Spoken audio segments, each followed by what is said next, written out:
مفتی صاحب کو بھی شامل کریں گے۔ مفتی صاحب، اسراف اور تبذیر دو چیزیں ہماری شریعت میں ٹرمز یوز ہوئی ہیں۔ اگر ہم اپنے لٹریچر کو پڑھتے ہیں، اسلامی لٹریچر کو، تو اسراف اور تبذیر ان دونوں میں فرق کیا ہے، ان کی ڈیفینیشن کیا ہے؟ بسم اللہ الرحمن الرحیم۔ قبلہ ڈاکٹر صاحب بہت بہت شکریہ۔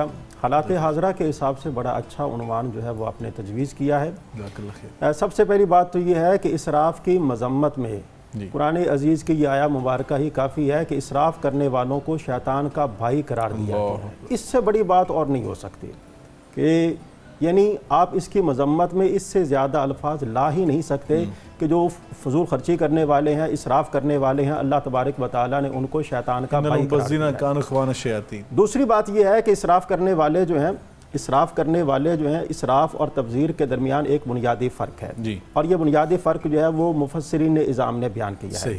اسراف کا مطلب یہ ہے کہ فرض کریں آپ جو ہے وہ 10,000 کے کپڑے جو ہیں، میں ایک مثال سے آپ کے سامنے عرض کرنا چاہوں گا، 10,000 کے کپڑوں میں 10,000 میں آپ اپنے کپڑوں کا ایک جوڑا بنواتے ہیں، حالانکہ 10,000 میں 10 لوگوں کے کپڑے جو ہے وہ بن سکتے ہیں، تو اس کو کہتے ہیں اسراف کہتے ہیں۔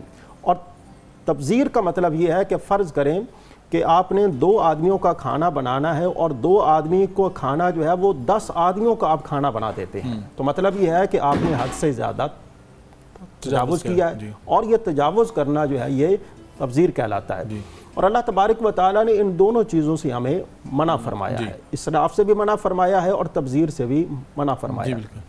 اس کی بنیادی وجہ کیا ہے کہ اسلام جو ہے یہ اعتدال پسندی کا دین ہے۔ اسلام نہ تو ہمیں سب زیادہ یعنی نہ تو ہمیں افراط و تفریط کا حکم دیتا ہے کہ آپ حد سے زیادہ بڑھ جائیں، اگر آپ سخاوت کرنا چاہتے ہیں تو اتنی سخاوت نہ کریں کہ آپ کے گھر والے جو ہیں وہ آپ کے دوسروں کا حق اس میں مارا جاتا ہے، اس کا بھی آپ نے خیال رکھنا ہے۔ اور دوسرے نمبر پر یہ ہے کہ آپ تفریط میں اس حد تک نہ چلے جائیں کہ آپ کنجوسی سے کام لینا شروع کر دیں سے، یعنی اعتدال پسندی کو اپنائیں، اور جب آپ اعتدال پسندی کو اپنائیں گے تو اللہ تبارک و تعالیٰ آپ کے نظام حیات کو بہتر بنا دے گا، زندگی کے اندر آپ کو کسی بھی چیز کی محتاجی نہیں ہوگی۔ بالکل صحیح ہے مفتی صاحب۔ دیکھیں نا، جب ہم توازن معاشرے کا جو ہے وہ خراب کرتے ہیں، عدل کا جو ہے وہ پہلو اس کو چھوڑ دیتے ہیں، یہ عدل ہی ہے نا کہ آپ نے ہر چیز کو اس کی جگہ پہ رکھنا ہے۔ دین اسلام نے جس میں آپ نے فرمایا کہ اعتدال وَكَذَلِكَ جَعَلْنَاكُمْ أُمَّةً وَسَطًا، ہمیں امت وسط بنا کر بھیجا گیا، نہ ہمیں بخل کی تعلیم دی گئی، اسے منع کیا گیا، اور ہمیں فضول خرچی سے منع کیا گیا۔ مفتی صاحب یہ فرمائے کہ جو اس کے فضول خرچی کے جو معاشرتی نقصانات ہیں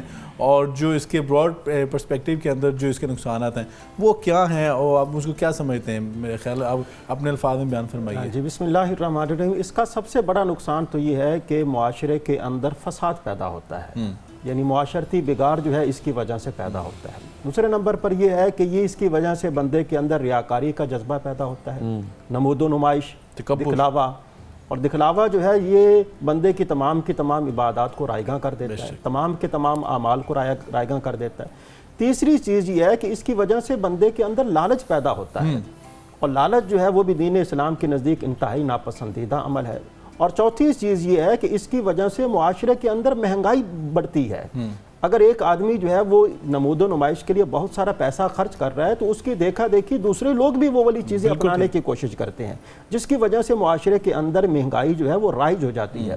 اور اس کے علاوہ اگر دیکھا جائے تو سب سے بڑی بات یہ ہے کہ اس کی وجہ سے وہ جو بندہ ہے اللہ تبارک و تعالیٰ اس کے رزق میں کمی فرما دیتا ہے، رزق سے برکت ختم ہو جاتی ہے۔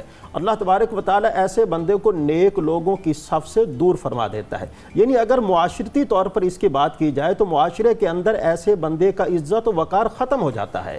اگر ہم چاہتے ہیں کہ ہمارا معاشرے کے اندر عزت و وقار پیدا ہو تو ہمیں چاہیے کہ ان چیزوں سے اپنے آپ کو بچا کر رکھیں۔ اور سب سے بڑی بات یہ ہے کہ جس کا تعلق ہمارے ایمان کے ساتھ ہے، اسراف کرنے والے جو ہیں، جس طرح کے پہلے بھی بات ہوئی ہے، اسراف کرنے والے لوگوں کو اللہ تبارک و تعالیٰ دولت ایمانی سے محروم فرما دیتا ہے۔ قرآن عزیز کے اندر اس بات کو بیان کیا گیا کہ جہاں پر ایمان والوں کی صفات کو بیان کیا گیا ہے وہاں پر اس بات کو بھی بیان کیا گیا ہے کہ وہ فضول خرچی سے اپنے آپ کو بچاتے ہیں۔ تو مطلب یہ ہے کہ کہ یہ صرف دنیا داری کی بات نہیں ہے، یہ خالصتاً دین کی بات ہے اور ہمارے ایمان کی بات ہے، اور ہمیں چاہیے کہ اس چیز کو سمجھیں اور اس چیز کو اپنی زندگی کے اندر لاگو کریں اور اس کے تمام انفرادی، اجتماعی اور معاشرتی نقصانات سے اپنے آپ کو بچا کر بالکل ٹھیک ہے ڈاکٹر صاحب، یقیناً جب انسان جب دینی تعلیمات کے قریب آتا ہے تو بہت سارے معاملات میں انسان بچتا ہے، اور یقیناً اللہ اور اس کے رسول کی تعلیمات تو اس کے بارے سے کہا جائے تو یہ بیجا نہیں ہے، بالکل بھی ہمارا ایمان ہے، ہمارا عقیدہ ہے